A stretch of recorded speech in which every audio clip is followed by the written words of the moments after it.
Nickelodeon could have been there to be a buffer more than they were. And I don't think the network was ever close to doing that. Welcome to MsMojo Glow, and today we're taking a look at former Nickelodeon stars who tried to warn us of the network's shady behavior. Ashley Argota Torres. When did you get here? A while ago. My bad, I should have texted you. Since True Jackson VP ended in 2011, Argota has found a more successful career between recurring appearances on various Disney projects, as well as making a number of music albums and singles. Knowing her past at Nickelodeon, fans have asked her why she never sang on True Jackson VP, to which she replied on Twitter, quote, "The other network never gave me the opportunity." Meanwhile, Nickelodeon Records would get behind Drake Bell, Emma Roberts, Jamie Lynn Spears, the Naked Brothers Band, Big Time Rush, and even Miranda Cosgrove with their potential in music. Alasdair Gillis. Alistair, what are you doing? Oh, hi, Christine. Well, I'm trying to figure out the secret ingredients to green slime. Gillis was one of many actors to appear on You Can't Do That on television after Nickelodeon picked up the Canadian show to create a version for the US. In the book Slimed, An Oral History of Nickelodeon's Golden Age, Gillis told author Matthew Klickstein, quote, "There are some things I might question in retrospect. Fat jokes about Lisa? Probably not the healthiest thing for kids. Given the new information we know today regarding body weight, many of these jokes come off as insensitive and mean-spirited." Jon Vasquez.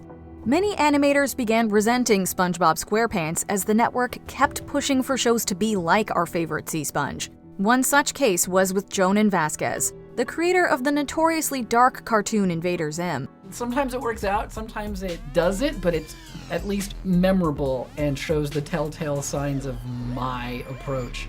Former staff of the show have claimed that Nickelodeon executives would constantly pressure them to make Invader Zim a brighter, more cheery show. This is likely what spawned the episode Zim Eats Waffles, which shows our little Irken attempting to try waffles with his human test subject Nick. Many believe that Vasquez and his team were taking a jab at their bosses here. Angelique Bates. One of the most alarming facts about Bates is that she was the first cast member of All That to leave the show, and one of the first of Nickelodeon's child actors to speak up about problems occurring at the network. I was pressured by all the adults that were set to protect me to stay silent. I did, and I have. But I can no longer stay silent, and I won't. In 2022, Bates came out along with several other actors against producer Dan Schneider, recalling an incident where he yelled at her so intensely that she left the set in tears. Not only does this further cement the allegations of Schneider creating a harmful work environment, it also adds to the allegations of discrimination other Black child actors have made against him. Avan Jogia. It was very hard to say anything to him. And his show, Victorious, took this to a whole new level. Compared to the other Nickelodeon sitcoms, Victorious seems to have the most damning evidence of creepy and unsettling treatment taking place both on and off the set. Avan Jogia, who played Beck on the show, specifically revealed in a 2020 TikTok post some of the inappropriate behavior that took place. Despite having little to no memory shooting Victorious's episodes, he does remember drinking and partying every night. Daniela Monet. There are things that happen every day that you just are accustomed to and would not fly in another work environment. Monet went on record to say that she felt there were a few scenes where she felt the cast was being sexualized. One example she recalled involved her putting on makeup while consuming a pickle. Monet reportedly brought up its potentially sexual nature to Nickelodeon, but the network ignored her and aired the episode despite her concerns. She would further point out that some of the clothing choices that cast members would wear were, quote, not age-appropriate. Devin Werkheiser. The main lead of Ned's Declassified School Survival Guide, Werkheiser has stated he felt like Nickelodeon didn't give the show as much attention compared to the network's other massive hits. Along with former co-stars Lindsay Shaw and Daniel Curtis Lee, he has scrutinized Nickelodeon for not paying him any residuals on the show, despite the rejuvenated popularity thanks to streaming platforms. This is a very old deal. This was 20 years ago, but our union at the time made a deal with the studios to not pay their leads residuals, and that has had lasting impact on our life. Werkheiser even went and protested in front of Paramount, which shares its parent company with Nickelodeon, leading up to the 2023 SAG-AFTRA strike. Ariana Grande. However, Grande has made one comment regarding her time at the network when she played Cat Valentine in both Victorious and Salmon Cat. Way back in 2014, during the start of her music career, Grande spoke to People magazine, describing her time at Nickelodeon as frustrating. In her eyes, Cat was, quote, a character that was nothing like myself. Maybe your red hair dye seeps through your scalp and into your brain. Can that happen? Looking back on Victorious, there were many, many moments where Kat seemed to be not too bright. Alexa Nicholas.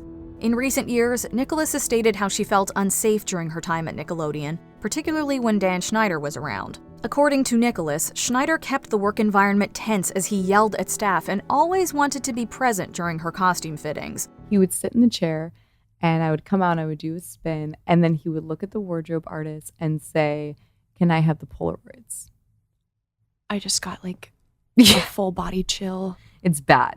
Adding to her unease is the infamous shot where co-star Jamie Lynn Spears had green goo shot on her face. Nicholas recalls people laughing and referring to the shot as one you would see in an adult film.